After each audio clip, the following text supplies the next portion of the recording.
Hello, everyone. In the previous lessons, we have introduced the common methods of communication and information exchange between industrial robots and external devices, as well as learned about the configuration methods for commonly used I/O cards in industrial robots. Today, we will learn about another commonly used communication method, which is PROFIBUS field bus communication. This method features communication through a communication interface, significantly reducing the need for wiring, and is one of the more commonly used industrial control communication methods currently. This lesson mainly covers the following content.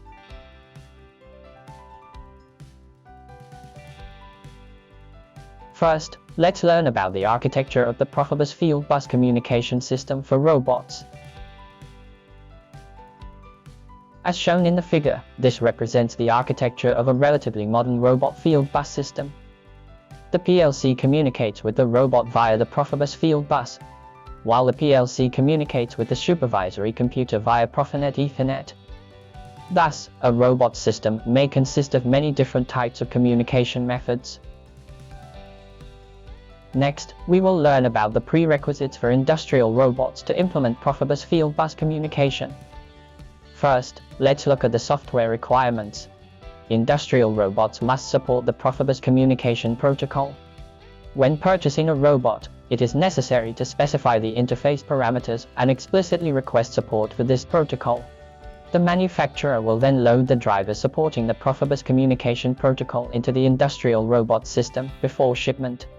After the system has installed the driver, there will be a corresponding PROFIBUS communication settings menu item on the robot's teach pendant, as shown in the figure below. When the correct parameters are set, the system will recognize the specialized PROFIBUS communication card for industrial robots when it is inserted into the expansion slot inside the control cabinet. If the manufacturer does not load the PROFIBUS communication protocol driver into the system before shipment, the industrial robot will be unable to communicate via PROFIBUS with third-party devices. Next, we will examine the hardware requirements. 1. The robot side also needs to be equipped with a PROFIBUS communication card. By connecting the matching PROFIBUS communication card to the motherboard of the robot, once the PROFIBUS program and drivers have been installed in the robot system, it can then achieve PROFIBUS communication between the robot and external devices. 2. Configure the PROFIBUS communication cable. Set the starting port and terminal resistor toggle switches of PROFIBUS to the low-end state. Next, we will learn the methods and steps for implementing communication between a robot and an S7-1200 PLC using PROFIBUS communication. 1. Perform hardware configuration on the S7-1200. According to the hardware components of the S7-1200, configure the S7-1200 PLC hardware in the TIA portal software, as shown in the figure below. In the device configuration menu of the TIA portal software, configure the hardware of the PLC. 2. Install the GSD file. The steps for installing a GSD file in the TIA portal software are as follows. 1. Copy the GSD file to a specific directory, as shown in the figure below. 2. In the TIA portal software directory tree, click to enter the Devices and Networks menu. 3. The third step is to click the Options menu, select Manage General Station Description File, GSD, then find the directory where the GSD file is stored in the pop-up interface, locate that slave.gsd file, and load it. As shown in the figure below, after installation, you can find the hardware information for FANUC Bobot 2 under Other Devices in the hardware directory tree of the TIA portal software. 3. Configure the FANUC Bobot 2 module with the following specific steps. First, double-click FANUC Bobot 2 to load it into the Devices and Networks configuration interface, then double-click slave_1 already loaded in the interface to bring up its parameter settings menu, and set the parameters as shown in the figure below. 2. In the above figure, we see that the slave_1 module displays the word unassigned. Next, we click on unassigned with the mouse, and in the pop-up interface, select the corresponding interface of the PLC, as shown in the figure below. Once that slave_1 module is configured to the PLC's interface, the interface will display that two devices have been connected, thus completing the configuration of the slave_1 module.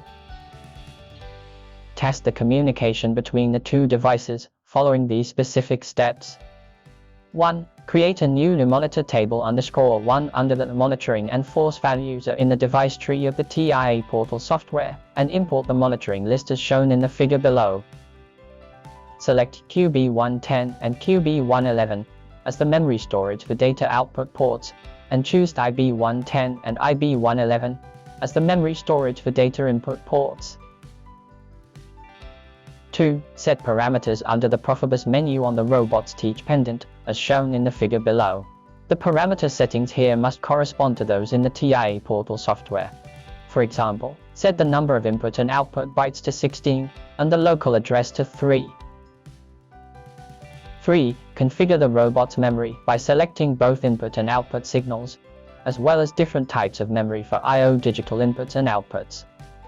First, configure the grouped signals. As shown in the figures below, Figure 1 shows the configuration for input signals, and Figure 2 is for the configuration of I/O digital input and output signals. Test the robot and the I/O digital input and output signals, as shown in the figure below. From the figure, we can see that in the I/O digital outputs, DO260-267 are mapped to the 12th byte of the PLC input area, corresponding to the PLC's IB111. When we set DO260-DO263 to ON in the teach pendant, the value of IB111 in the PLC changes to 16-F, indicating that the corresponding values match up, signifying that the two devices can communicate and that the data exchange area is correctly configured. In this lesson, we introduced the communication methods, configuration methods, and testing methods of PROFIBUS for industrial robots. With the continuous development of industry, data exchange via network communication has become the mainstream and norm. Therefore, mastering the methods of PROFIBUS communication for industrial robots is of great significance. Lastly, please complete the following exercises.